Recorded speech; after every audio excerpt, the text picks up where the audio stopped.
Good morning, everyone. Happy Friday. I hope that everyone who is awake is having a good morning so far this morning, whether it's, an hour or two ahead of me, whatever it may be. Good morning and happy Friday. So I wanted to share this really quick because I just had an experience with it, and it's so funny how you don't really realize that you've grown in certain areas until God tests you in them.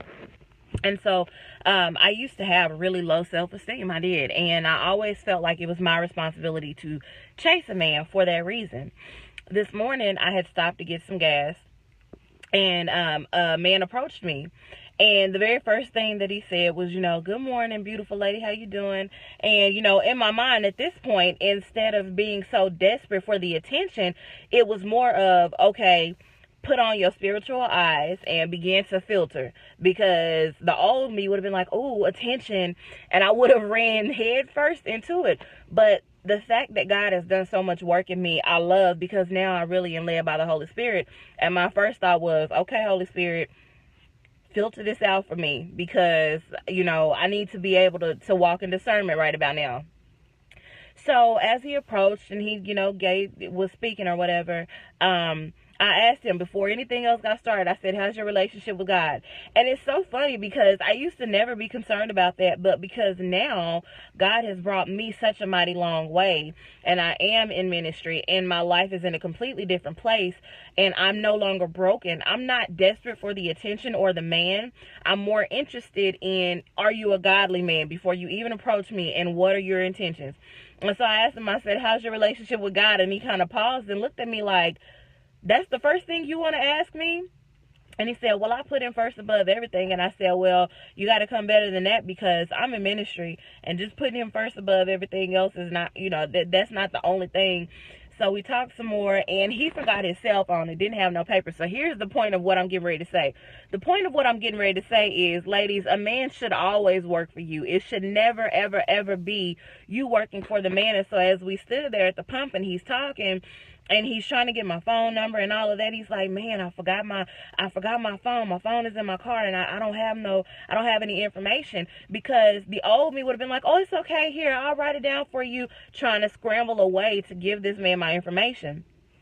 But this new healed hold me just stood there like, well, either you're going to find a way to get my information or you're not going to get it. So he couldn't find his phone and all that. Well, I said, how about you just go find my ministry? Just because I wanted to test and see, are you really interested in me, or are you interested in, your lustful thoughts right about now? And he was like, okay, what's your ministry name? And I told him, and he said, okay, I'm going to go look it up. And he said it again to make sure he had it right. And I said, yep, that's it. If you want to find me, then you go find my ministry and you find me through there. And he said, okay, well, I'm going to definitely look that up. But my point is that if we as women would begin to filter everything through the Holy Spirit, and if we would begin to walk in our worth and our value every single day that we wake up, we'll find that we're not so quick to want to run and work for a man because he gave us a little bit of attention. But more than anything, we will want to test him and see, are you willing to lead? Because if not, I know that's a godly quality you don't have. So if you're not willing to lead by going the extra mile to get my information, then I already know right off top that's not it. Are you willing to go look up my ministry and see if you can find me?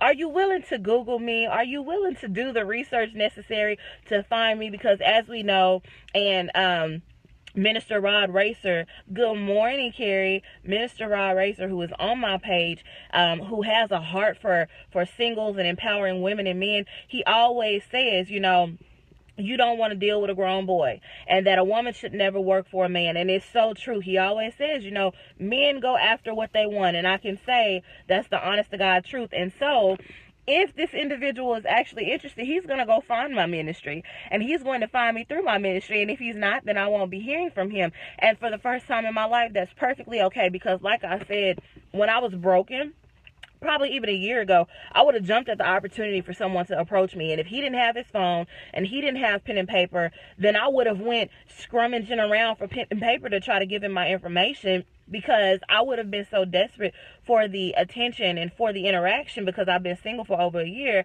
that I would have right off top let that man know, okay, she's desperate. as opposed to letting him know I'm standing on my values and I'm not moving. And if you're interested, then you will work in order to find out who I am, to find my information since you were not prepared and you didn't have your phone and you didn't have pen and paper. If you're really actually interested in me, then go find my ministry and let me see if I hear from you. So, ladies, it's never your job to work for a man. It is always a man's job to work for you, because men work for what they want. My parents have been married for, it'll be close to 30 years. Mama, forgive me, y'all. My mind's not good. I'm not good with numbers. But my parents have been together all my life, is my point. They've been together since they were young. They're high school sweethearts. They're married. They have my brother and I. And so real love is, first of all, something that lasts like that. But also, on top of all of that, I have seen over the years my father work for my mother. Why? Because if a man really wants something, then he will work for it. And so it is never your job to take the initiative to give a man your information. If he don't have his phone or he don't have pen and paper and he's not willing to go find it, you don't need to scrummage trying to find it to give him your information. If he tells you, well, just write your number down for me. No, you can find a way to take my number down. And if you're not prepared, let me tell you what you can do. So I'm going to see if he remembers my ministry name and if he actually goes and looks and finds my ministry to contact me, because that would be a man that knows how to lead and take initiative and is actually working for something. And we got to get this. We got to understand it, because as women, we work way too hard, way too often for men. That is not our job. That's not the order of things. That's not how God created it to be. God created woman as a helpmeet, which means that I'm here if you need me, but I'm not here for you to lean on me as a crutch. I'm not here to do the work for you. I'm the helpmeet. I'm your backbone. So if you should need that additional support system, of course, as your woman, I'm here. But it is not my job to plow the field, plant the seed, water it, grow it. It is the man's job to work for whatever it is that he's seeking. And if that's you, ladies, then he's going to put in the work and the effort. And if he's not, then you know that he's not really interested in you. And you got to be okay with that. Knowing your worth and your value says, I'm okay if a man is not willing to work for me, because I'm not so desperate for the man. I'm more concerned with finding a man of God who knows my worth and is not afraid to go the extra mile for that. So I love you guys. Happy Friday.